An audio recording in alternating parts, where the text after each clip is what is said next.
안녕하십니까? 우리가 살아가고 있는 대한민국 권력의 주인은 누구입니까? 헌법 제1조 1항 대한민국은 민주공화국이다. 헌법 제1조 2항 대한민국의 주권 국민에게 있고 모든 권력은 국민으로부터 나온다. 우리는 모두 공정과 평등을 누려야 할 자격이 있습니다. 대한민국 국민들 다수가 의심하고 있고 정황과 증언이 다수 발견되고 있지만 결과는 지금까지 변함이 없습니다. 고위직이나 특수계층이 스스로 잘못을 인정하고 뉘우치는 꼴을 우리는 언제쯤 볼 수 있을까요? 부패 방지, 고충 민원 처리, 행정심판 및 제도 개선을 하겠다는 미명하에 설립되어진 반부패 총괄기관인 권익위원회가 추미애 법무부 장관의 직무와 아들 군특혜 의혹에 대한 검찰 수사가 이에 충돌한다고 보기 어렵다는 판단을 내렸다고 합니다. 아들 서모 씨의 휴가 미복귀 의혹을 수사 중인 검찰인데 이 검찰 지휘권을 가지고 있는 법무부 장관이 이해 충돌이 되지 않는다는 것에 여전히 의문을 가질 수밖에 없는데요. 국민의힘 성일종 의원이 9월 14일 권익위원회에서 받은 답변 자료는 이렇습니다. 이해 충돌 사안 판단을 하려면 사적 이해 관계자 여부, 직무 관련자 여부 등 두 가지 요건을 충족하는지 검토가 필요한데 검찰청의 사실관계를 확인한 결과 법무부 장관 아들에 대한 사건을 법무부에 보고한 사실이 없으며 지휘권 행사가 없었다는 회신을 받았고 검찰청 회신 의견을 근거로 판단하면 직무 관련성이 인정된다고 보기 어렵다고 설명하고 있는데요. 문제는 여기서 끝이 아닙니다. 추미애 장관 아들의 특혜 의혹을 제보한 당직 병사조차 공익 제보자에 해당하지 않는다는 취지로 답변했습니다.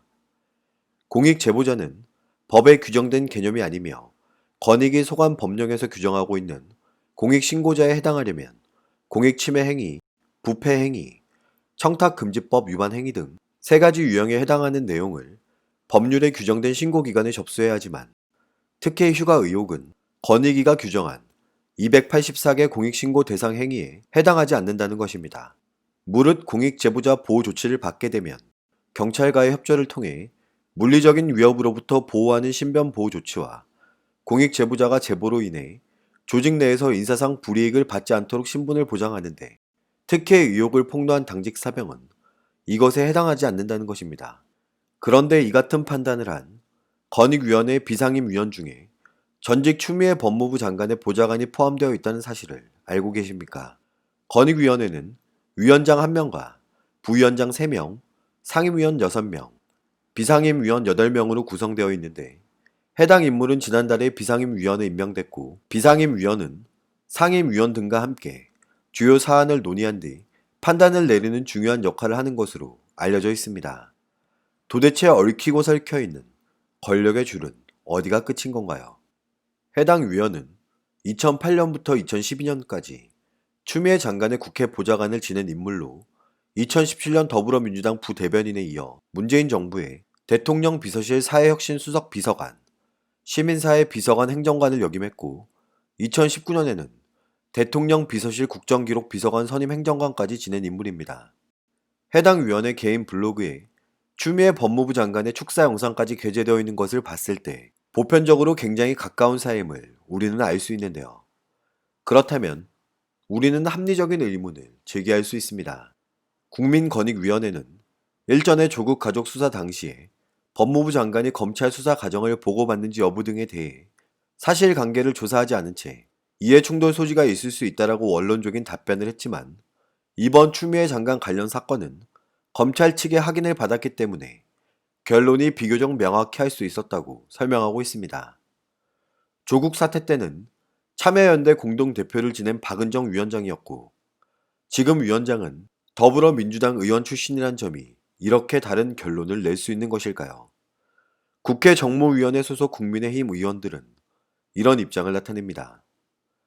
상식적 판단도 못하는 위원장 밑에서 어떤 공직자가 소신을 갖고 국민 권익을 위해 일할 수 있을 것인지 하루 사이에 국민 권익위가 정권 권익위가 되어버린 것이고 국민의 권익을 보호하기 위해 존재하는 국가기관이 오로지 정권의 비리를 덮고 옹호하기 위한 일을 하게 되었다는 사실에 참담함을 금할 수 없다며 강력하게 비판하고 있습니다.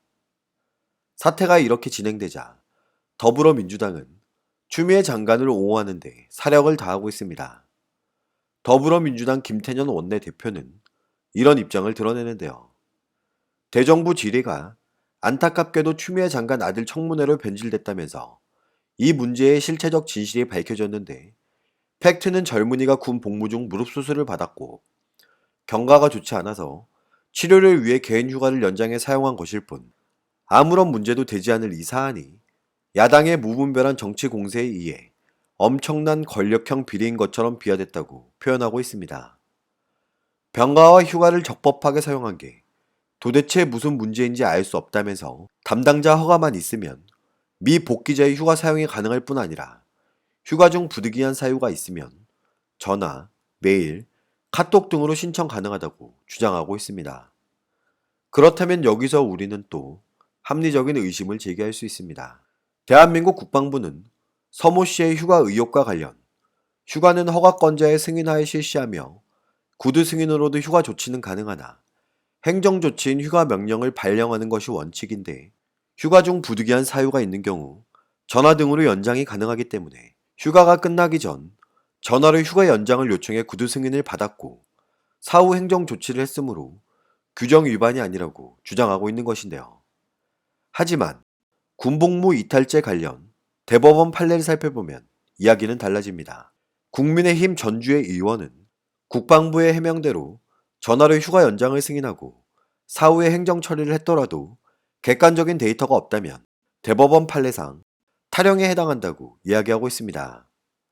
1986년 대법원 판결에 따르면 정당한 이유 없이 공용 외출을 기대하지 아니한 경우에는 다른 사정이 없는 한 군무 기피의 목적이 있었던 것으로 추정되는데 정당한 이유에 해당하는 부대장의 허락이 있었다고 볼 자료는 기록상 남아있지 않기 때문에 군무 이탈죄의 완성 이후의 사정에 불과하다고 밝히고 있습니다.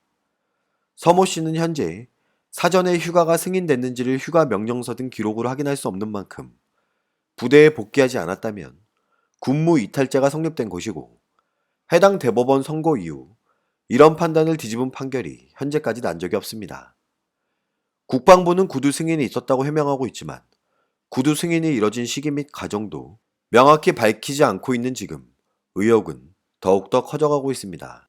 정경도 국방부 장관이 추미애 법무부 장관 아들 서모 씨에 대해 적용된 휴가 규정이 잘못됐다는 취지로 답변했고 검찰이 서모 씨의 의혹 증거를 찾기 위해 국방부의 압수수색을 강행했기에 이제 우리는 결과에 집중해야 할 필요가 있습니다.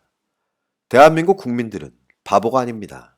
공정과 정의는 국민 모두가 누려야 할 당연한 권리임을 잊지 말길 바랍니다. 오늘도 우리는 우리가 누리고 있는 이 자유민주주의를 위해서 누구의 목소리를 응원해야 할지 선택은 여러분의 몫입니다. 감사합니다.